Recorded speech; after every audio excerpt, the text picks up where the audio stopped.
Welcome back to day number 3 of Thankful Verses in November. We're going to look at 2 Corinthians 9:11. 2 Corinthians 9:11 says, "You will be made rich in every way, so you can be generous on every occasion, and through us your generosity will result in thanksgiving to God." I love that. It's saying to be generous on all occasions, right?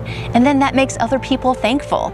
So, I hope today, no matter what your day brings, not just on Thanksgiving, but every day, that you can go out and be generous to other people. It could just be with a financial gift. It could be buying someone a meal. It could just even be a word or a hug. It doesn't have to be anything expensive or elaborate or even take a lot of time. There's a lot of ways that we can be generous. So I hope you think about that today. How can I be generous today? And that would create thankful heart in somebody else.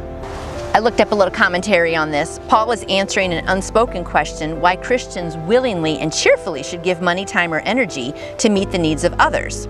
And this chapter has established that God is ultimately the one who provides for those in need. The Creator provides both the seed and the bread. He distributes what is needed to the poor.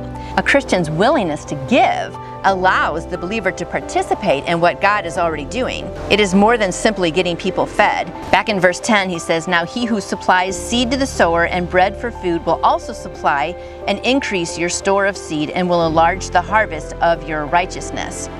So what he's saying is that God ultimately is the one who provides for those in need. He provides both the seed and the bread, right? He distributes freely what is needed to the poor.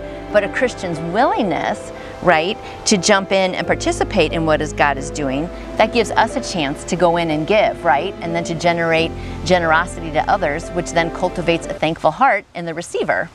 And this commentary goes on to say, Paul adds here that God will enrich those believers who give generously.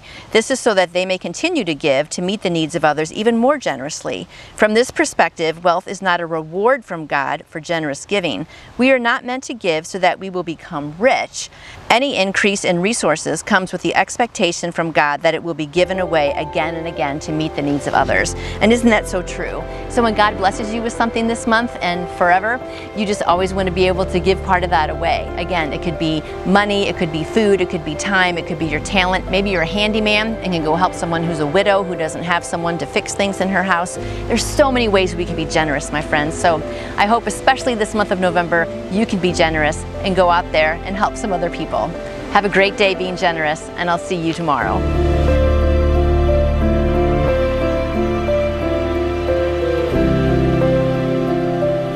And I would love to answer any questions you may have about faith in Jesus.